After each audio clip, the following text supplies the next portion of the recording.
नूरपुर आर्य समाज सभा ने नूरपुर में फ्री सिलाई केंद्र खोला है, जिसमें गरीब लड़कियों को मुफ्त में सिलाई सिखाई जाती है।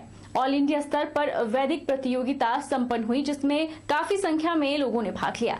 सबसे उत्कृष्ट रहने वालों को स्मृति चिन्ह भेंट किया गया। आर्य समाज सभा के महामंत्री प्रवीण महाजन ने बताया कि आर्य समाज सभा द्वारा समाज सेवा के कई कार्य किए जा रहे हैं, जिसमें गरीब लड़कियों को सिलाई सिखाना भी एक समाज सेवा का कार्य है।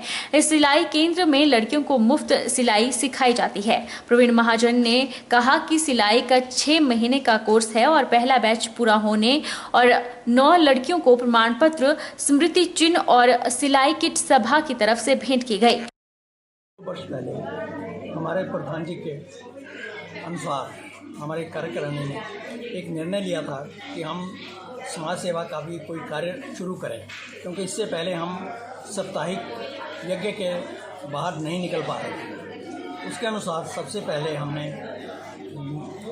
बागनी आत्म प्रज्ञा आश्रम में जो वैदिक संस्कार संस्था चल रही थी बच्चों के लिए वाटिका, उसमें हमने अपना योगदान देना शुरू किया, तो वो एक बड़े सुचारू रूप से चल रही है। उसके बाद हमने जो गरीब लड़कियों के लिए निःशुल्क सिलाई केंद्र स्थापित किया, जिसका पहला बैच अप्रैल में ख़त्म हो गया था, पर क्योंकि कोविड के कारण हम अपना सर्टिफिकेट और स्मारिका भेंट नहीं कर पाए, वो हमने आज उसके लिए फंक्शन रखा था। बड़े हर्ष का विषय है कि हमारे पास आज 11 सिलाई मशीनें वीर दानियों ने हमें दी हैं, और भी बारीकी भी इक्विपमेंट जो हमें सिलाई केंद्र के लिए चाहिए वो सारी दानियों ने दान दिया है। तो उसके कारण हमारा बड़े सुचारू रूप से निःशुल्क ये केंद्र चल रहा है।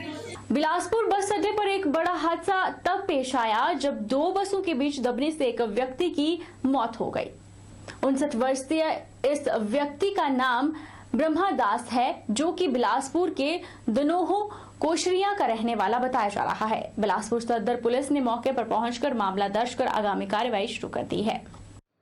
ब्रह्मदास अपने घर जाने के लिए बस अड्डे पर बस लेने पहुंचा था कि बिलासपुर भ्यू नखर रूट की HRTC बस ड्राइवर ने ब्रह्मदास को हटने के लिए कहा और बस बैक करने लगा। इतने में ब्रह्मदास जैसे ही पीछे जाने के लिए मुड़ा कि HRTC और साथ खड़ी प्राइवेट बस के बीच में दब गया और उसके सिर पर चोट आने की वजह से उसकी मौके पर ही मौत हो गई।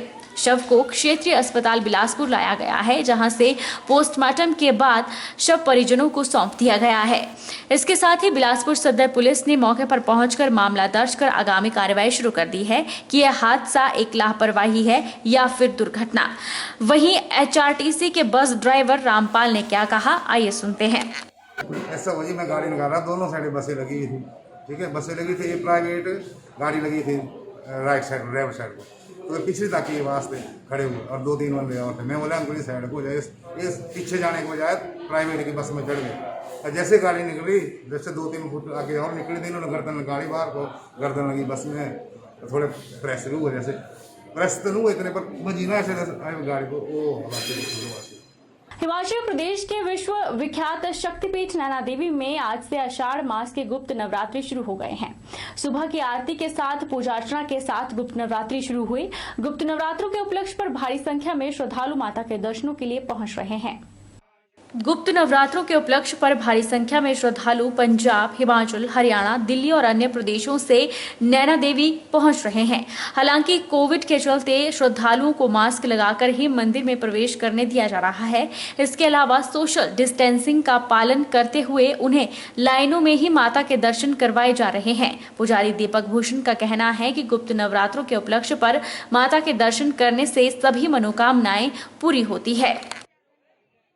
भगवती मां नैना देवी के आषाढ़ शुक्ल पक्ष के गुप्त नवरात्र आरंभ हो चुके हैं। आज से विधिवत रूप से पूजा अर्चना पाठ आगंतुकों के कल्याण के लिए, तीर्थ यात्रियों के कल्याण के लिए, प्रत्येक प्राणी के कल्याण के लिए, कोरोना महामारी से मुक्ति हेतु, यानी दरिद्र दुख निवारण हेतु, सर्व कल्याण हेतु भगवती मां नैना देवी के दरबार में समस्त पुजारी वर्ग द्वारा विधिवत रूप से पूजा अर्चना पाठ इत्यादि किए जा रहे हैं, जिनका संपन्न नवमी पर्यंत अर्थात 18 जुलाई को संपन्न हो जाएगा। रश बहुत ज्यादा नाते करके शुरू हो गए, कम ज्यादा जिन्हें कोरोना खुले ना दिन रश ज्यादा पै गया। बाकी जय माता। ज्वालामुखी मंदिर में भी कोरोना की दूसरी लहर के बाद मंदिर खुले हैं और 11 जुलाई से आषाढ़ मास के गुप्त नवरात्रे शुरू हो गए हैं, जो कि 18 जुलाई तक चलेंगे।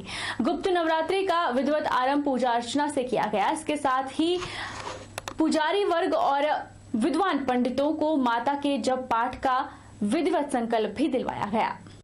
पुजारी वर्ग विश्व कल्याण और विश्व शांति, कोरोना महामारी के नाश के लिए सोशल डिस्टेंसिंग में जप पूजा पाठ लगातार 8 दिन तक करेंगे।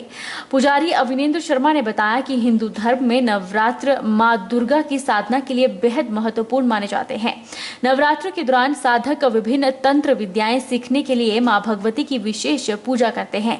तंत्र साधना के लिए गुप्त नवरात्र बेहद विशेष माने जाते हैं। दिवस पर मां ज्वालामुखी दर्शन करने आए हैं और दर्शन करके बहुत शांति प्राप्त हुई और हमारी कामना है कि इस कोरोना महामारी से मां सबकी रक्षा करे और सबको सुख दे। जय माता की। आज महामाई मंदिर ज्वालामुखी में गुप्त नवरात्रों का पहला दिवस है और इसलिए यहाँ पर श्रद्धालुओं की आज अच्छी भीड़ देखने को मिल रही है और आज मुंडन का बड़ा मुहूर्त है और आज के दिन सभी लोग महामाई के चरणों में अपनी हाजिरी लगा रहे हैं। और ये जो गुप्त नवरात्रों का दिवस है, इसमें 17 जुलाई को हमारी महामाई का जन्मोत्सव मनाया जा रहा है और आषाढ़ मास शुक्ल पक्ष अष्टमी के दिन हर वर्ष यहाँ पर महामाई का जन्मोत्सव का पूजन किया जाता है। इसलिए सभी नवरात्रों में ये गुप्त नवरात्रा विशेष रूप में पूजनीय और वंदनीय है। जय माता दी। आज से गुप्त नवरात्रे माता के शुरू हो रहे हैं।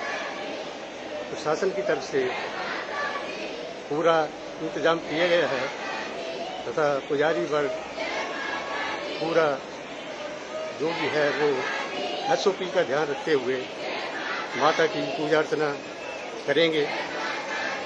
और हम ये जो गुप्त नवरात्रों में अर्चना का प्रोग्राम रखा गया है, इसमें हम यही प्रार्थना करते हैं कि माता ये जो महामारी चली हुई है इसमें शांति बनाए रखे। वक्त तो चला है छोटे से ब्रेक का। ब्रेक के इस पार फौरन लौटेंगे, आप बन रहिए हमारे साथ।